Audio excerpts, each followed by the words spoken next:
In this video, there will be spoilers for Encanto, Frozen, Danganronpa, Inuyasha, and Romeo and Juliet. And if you don't want spoilers for any of those, no worries, I'll hit you in the next video. But if you're wondering, hey, why is she giving a spoiler warning for a 400-year-old play? Well, I guess you'll just have to watch the video then. So I hate spoilers. I used to love them. It's what made me want to watch Hunger Games in the first place. But I don't anymore. I used to think that they were more like a quick, short way to find out if you would like the book.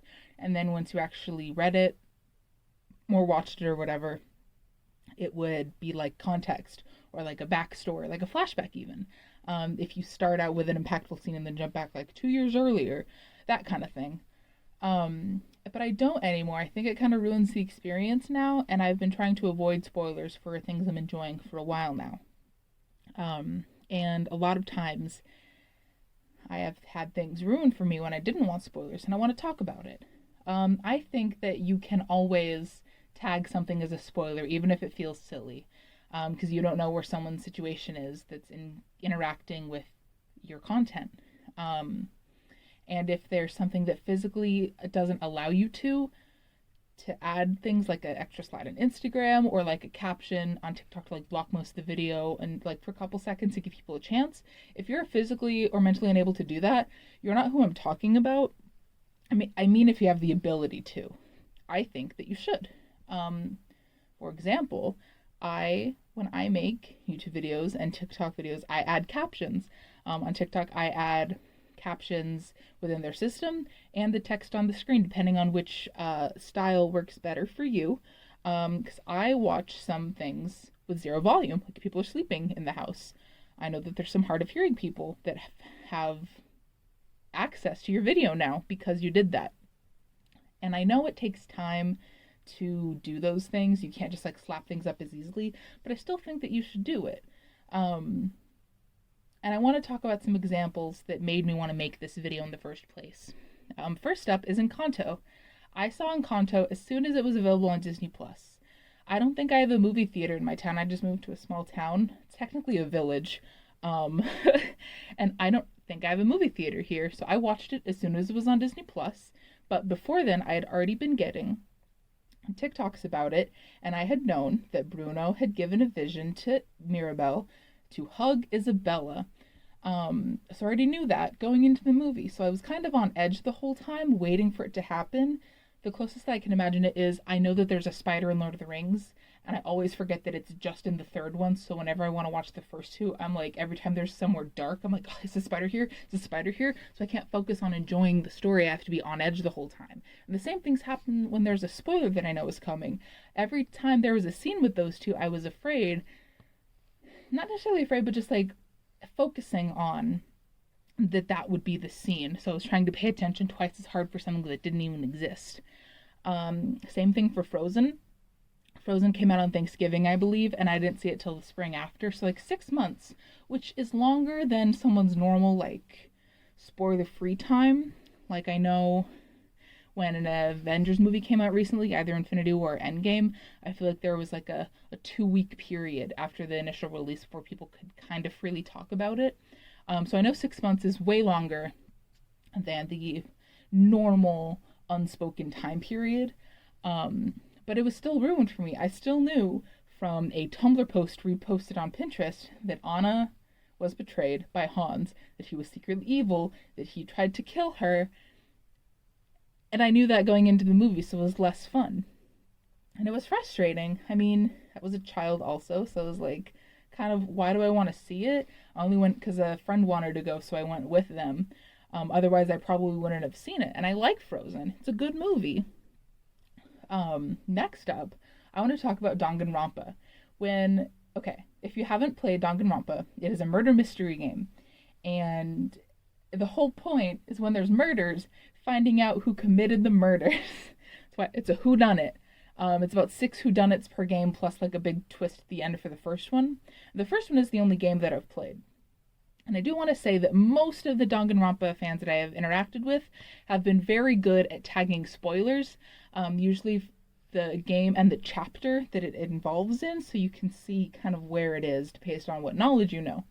So normally, and for the most part, Danganronpa fans are very good at tagging spoilers because it's about, a murder mystery.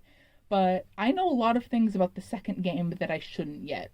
I know that the ultimate gamer, is a murderer. I've seen her death screen where she dies from a Tetris piece, which, as a death screen, I think is very funny.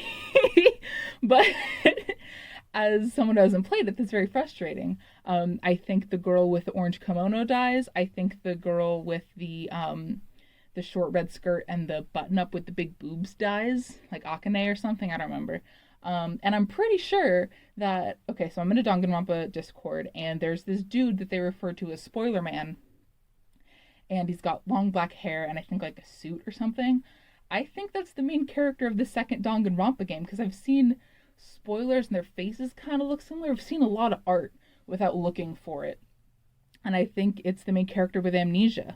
I think that Mikan, the ultimate healer or whatever, is working with Junko, or has one of Junko's body parts like transplanted in her, and that Junko is still alive also somehow.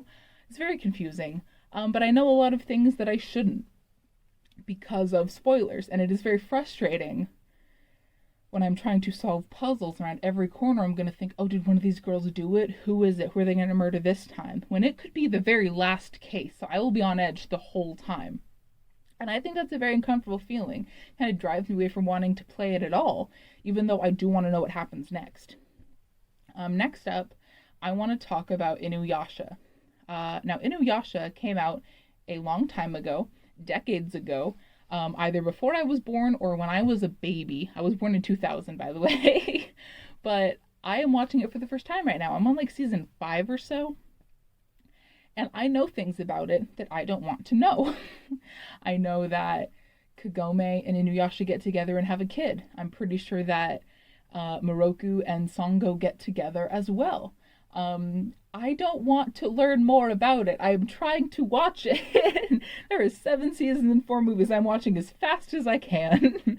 And there is still things that I will get spoiled for me just because it exists for so long that people will just assume if you like it, you've already seen it, kind of thing, I think is where the train of thought comes from.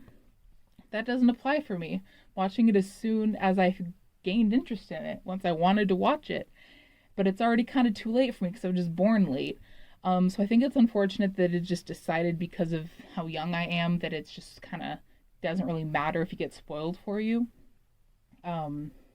I don't want to find anything out like bonker spoilers, like in the end of season 6 you find out that Kagome's brother goes back in time too and falls in love with Kaede or whatever, or I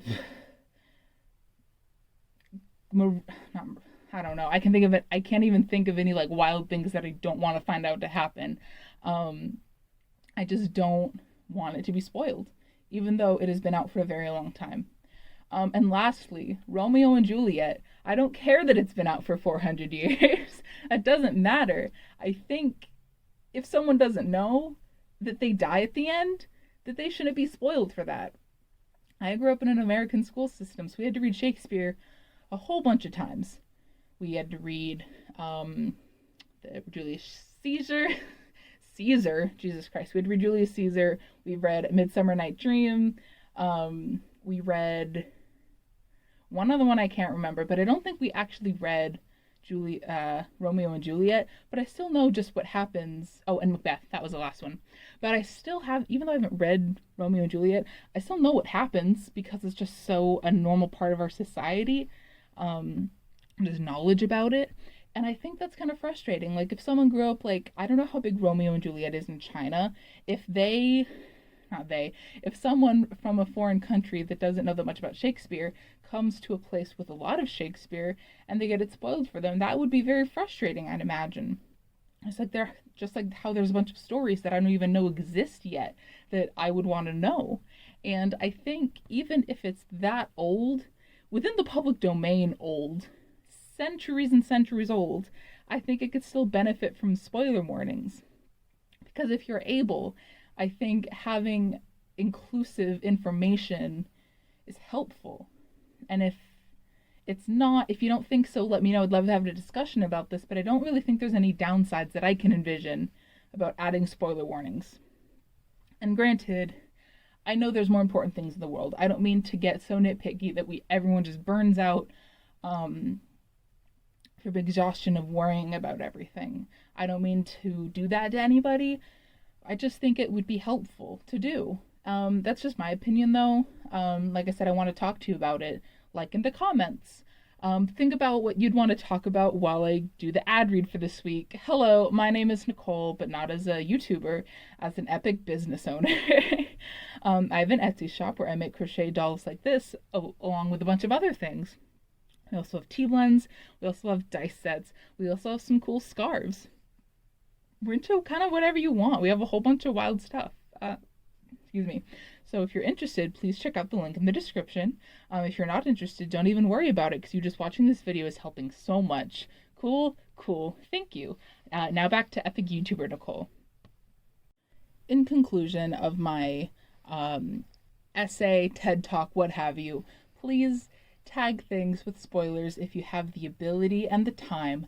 I think it is useful and kind as the main thing. I think it's nice. Let me know what you think. Let me know something that has been spoiled for you, tagged appropriately, of course. The most recent thing that's been spoiled for me was Spider-Man No Way Home. That's it. What's anything else you want to say, I guess, to continue the conversation or provide your own experience? Let me know. And as always, I hope you have a lovely rest of your day.